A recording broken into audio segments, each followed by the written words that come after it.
On va passer à Gillette et son spot publicitaire qui crée la polémique. Tu veux qu'on aille très vite là? Ouais, on va y prendre un peu de temps, c'est pour ça que je passe directement à Gillette, parce que je sais que ça va prendre un peu de temps. Alors, depuis le début de la semaine, un spot publicitaire pour les rasoirs Gillette qui surfe sur la vague MeToo fait la polémique. En question, son discours sur une virilité toxique.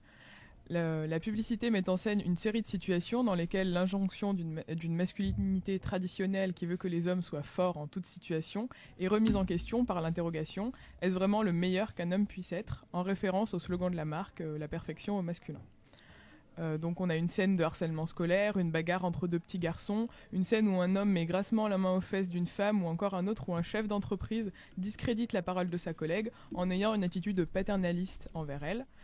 Qui sont suivis par un plan sur un groupe d'hommes qui répètent « Boys will be boys », que l'on pourrait traduire par « Oh, ce ne sont que des garçons », comme une justification pour leur comportement blâmable et discriminant.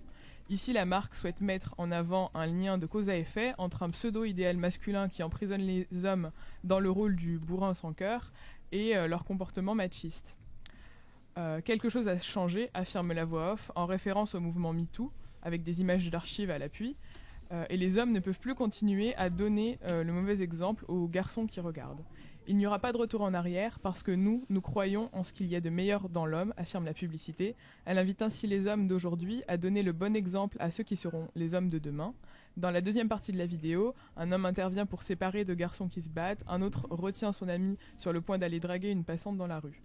Donc ce clip est encourageant car il tente de mettre un terme aux publicités clichés dans lesquelles un homme se rase et fait tomber toutes les femmes.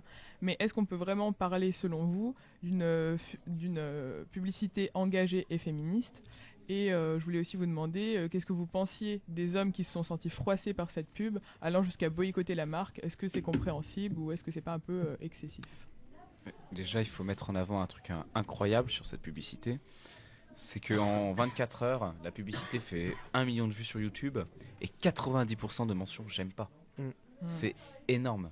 C'est énorme. Il y a eu un vrai bad buzz. Ça a gêné énormément de personnes. Ce qui est, à mon sens, compréhensible parce que j'ai pas compris à un moment. J'ai eu des émotions bizarres qui me sont venues bousculer avec des grands A qui arrivent dans la tête. Donc, on sait pas vraiment. On sait pas vraiment quoi en penser de cette publicité. On est à la fois dans... La preuve. Ouais, on est à la fois dans le truc, bon bah voilà, encore un truc sur le MeToo, on commence à avoir l'habitude. On a aussi la question du, quel est le rapport avec les rasoirs ? Oui, parce que clairement, il y en a pas. Non, mais là, ils surfent sur la vague comme Dove ou Nivea on retrouve notre caractère d'origine au naturel. Enfin, il y a cette espèce de truc sans artifice. Voilà, on en parlait avec Rania, c'est surfer sur la vague du féminisme parce que ça, voilà, on peut quand même dire que dans la pub, enfin, certains parlent d'abolition de la masculinité toxique. C'est too much, quoi. Enfin, c'est ça. Déjà, le terme abolition est naze, parce qu'il faut qu'il y ait une abolition, il faut qu'il y ait une masculinité loi. Toxique, genre, voilà, on apparente le fait d'être un mec à quelque chose de malsain, à quelque chose qui intrinsèquement va partir en sucette. Enfin, genre.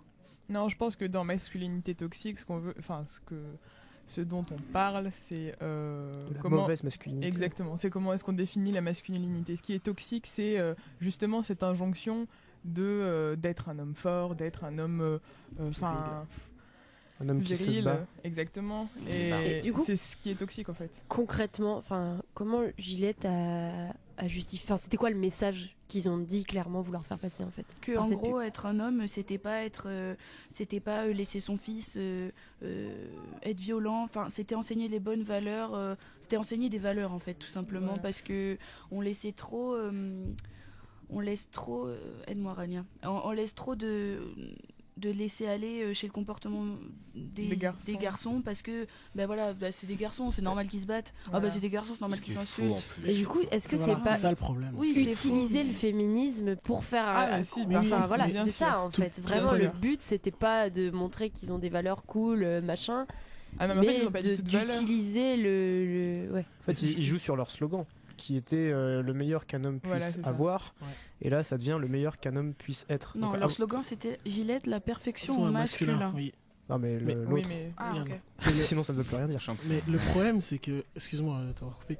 Mais le problème, c'est qu'ils veulent diffuser le bon message, mais de la mauvaise manière. C'est-à-dire qu'on est d'accord avec le message. Enfin, personne ne va les contredire.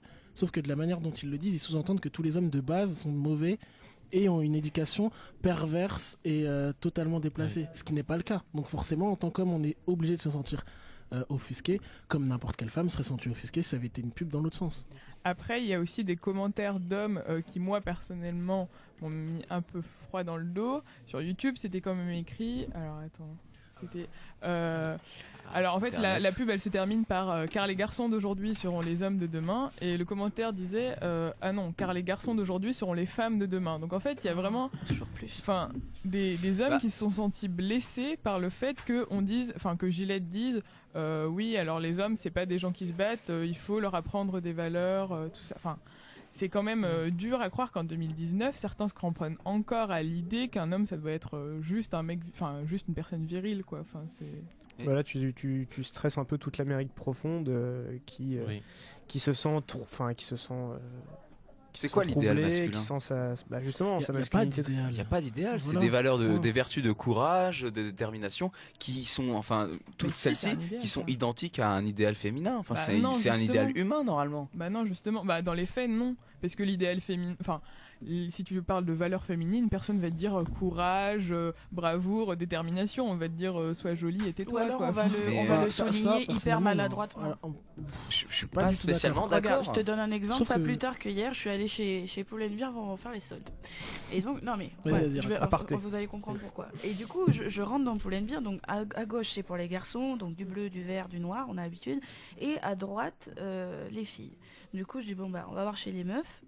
Et sur les t-shirts, il y a marqué I'm a girl, I'm not afraid, unfrightened girl, girl power. Enfin, que des trucs pour dire on n'a pas le pouvoir, mais regarde, on veut l'avoir, tu vois. Je suis d'accord avec toi. Et du coup, je suis allée chez les mecs et j'ai acheté tous mes t-shirts chez les mecs. Parce que déjà, chez les mecs, on ne fait pas chier avec des. Oui, on ne fait pas chier avec des messages. Nous, on a le pouvoir. C'était des t-shirts super simples, avec des logos de marque à la limite ou des choses comme ça. Mais vraiment, chez les filles, il y a cette espèce de truc de pointer du doigt le fait qu'on doit avoir le pouvoir. Sauf que montrer qu'on n'a pas quelque chose... Même j'ai envie de te dire, il y a un manque chez les hommes de cette espèce de façon de souligner qu'on peut être sensible, qu'on doit être fort et tout ça. Je n'ai jamais vu des messages, comme on peut voir dans les publicités pour les filles ou des trucs comme ça, des messages d'autodétermination pour les hommes. Enfin, le nombre de publicités axées vers une clientèle féminine, on a souvent... sois fort, sois fier, va de l'avant, te laisse pas récent, faire et tout ça. Et je regrette qu'il n'y en ait pas pour les hommes aussi. Oui, mais parce que ça c'est extrêmement récent. Enfin, les pubs pour les femmes, si tu les regardes bien, c'est plus sois belle, sois bonne. Enfin. Et oui, c'est sûr que récemment. Oui, mais les hommes aussi rêvent d'être beaux. Hein. Tous, hein. Sauf ceux qui le sont. Ouais. Merci Hugo. En tout cas, pour conclure, je pense que c'est quand même un bon coup de pub pour Gillette. Même si ça fait un bad buzz, ça fait du buzz. Ah oui, c'est une marque qui est ancrée depuis c'est la marque qui représente les mecs. Donc qu'il y ait un bad buzz ou un bon buzz, en soi ça change rien, il y a eu des vues et on en parle et basta. C'était comme finalement Nike avec quand ils avaient fait leur pub avec le footballeur américain Colin Kaepernick. Au final il y a eu un appel au boycott de l'Amérique profonde sur les réseaux sociaux, mais les ventes ont explosé. Et Always a fait aussi pareil, j'ai vu avec sa campagne Comme une fille. Et en fait on se rend compte que finalement c'est peut-être ce qui marche. Oui, c'est ça.